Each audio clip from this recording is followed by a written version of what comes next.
মহামন্ত্রী কচুয়া উপজেলা শাখার কর্তৃক আয়োজিত আজকের দায়িত্বশীল সভার মোহতারাম সভাপতি এবং পৌরসভা শাখার সভাপতি এবং সেক্রেটারি এবং অন্যান্য ইউনিয়নের দায়িত্বশীল আল্লাহ রাব্বুল আলামিনের দরবারে লাখো কোটি শুকরিয়া জ্ঞাপন করছি যে আমরা দিন বিজয়ের ফিকির নিয়ে আল্লাহর জমিনে ইনসাফ কায়েমের লক্ষ্যে আল্লাহর জমিনে আল্লাহর হুকুম প্রতিষ্ঠা করার লক্ষ্যে গোটা কতক নবী প্রেমিক রাসূল প্রেমিক আশিকে রাসূল আল্লাহওয়ালা আল্লাহর বান্দা এখানে জমায়েত হতে পেরেছে। এই জন্য শুকরিয়া জ্ঞাপন করি আলহামদুলিল্লাহ। আমি আজকে কোনো আলোচনা করতে চাচ্ছি না। আমাদের সভাপতি সাহেবের আমি আলোচনা শুনছিলাম, শেষ থেকে বোঝা গেছে আলোচনার মূল বিষয়টি কি ছিল। অত্যন্ত গুরুত্বপূর্ণ এবং গোছালো তিনি আলোচনা উপস্থাপন করেছেন যে একটু তিনি সংগঠনের পরিচিত কাজ, একজন দায়িত্বশীলের কাজ। এই কথাগুলোর উপর যদি আমরা আমল করতে পারি তাহলে আল্লাহর মেহেরবানিতে আল্লাহর জমিনে আল্লাহর হুকুমত কায়েম করা কঠিন। এই জন্য আমাদেরকে ফর্মুলা অনুসরণ করতে হবে।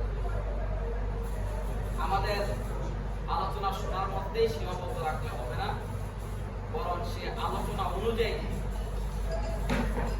ব্যক্তিকে আমাদেরকে কাজ করতে হবে। আমরা অনেক আগ্রাক দেওয়ার মধ্যে অভ্যস্ত হয়ে গেছি, স্লোগান দেওয়ার মধ্যে অভ্যস্ত হয়ে গেছি। বাস্তবিক পক্ষে স্লোগানের তারা কাজ করে না। এই 16 বছরে বহু সংগঠন আছে, তারা সংগঠনের ব্যানার ব্যবহার করতে পারে নাই, তারা মাঠে নামতে পারে নাই, কিন্তু তাদের সংগঠন ঘরে ঘরে তারা পৌঁছে গেছে। সংগঠনের কাজ তারা তৃণমূলের প্রত্যেকটা বাড়িতে বাড়িতে পৌঁছে গেছে। আমার আপনার মতো এত হাত ডাক মারে নাই। আমরা একটু কাজ করলেই মনে করি যে বিশাল কিছু হয়ে গেছে, আর নিজে কোনো একটা ছোটখাটো দায়িত্ব পাইলেই আমি তো অনেক বড় দায়িত্ব।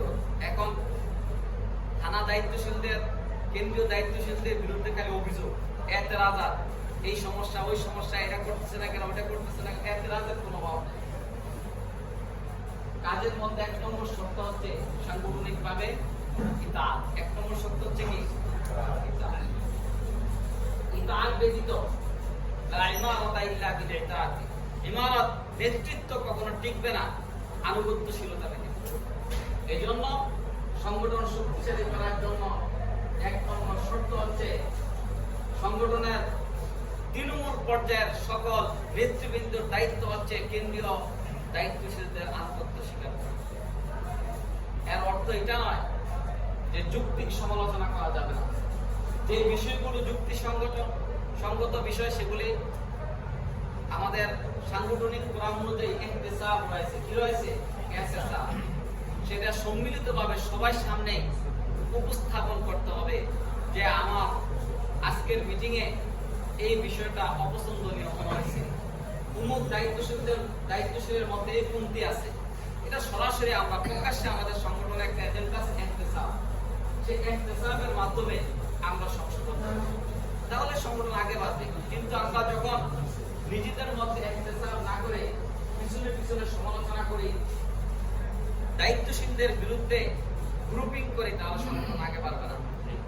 আমরা কেবল বলতে পারি যে 5 আগস্টের পরে এই সংগঠন কচুয়াতে নতুন ভাবে আবির্ভাব হয়েছে, এটা আমরা বলতে পারি। যদিও কচুয়াতে বাংলাদেশ খেলাফত মজলিস অনেক শক্তিশালী সংগঠন ছিল। আমরা 2000 এর আগে 98-99-তে সংগঠন করছি কচুয়াতে, এবং 2000 এবং 2001-এ এখানে বিশাল মহাসমাবেশ হয়েছে। আল্লামা আজিজুল হক রহমতুল্লাহ আলাইহি এই কচুয়ার মাটিতে এসেছে, আপনাদের সবাই মনে আছে। আছে, মনে আছে কিনা?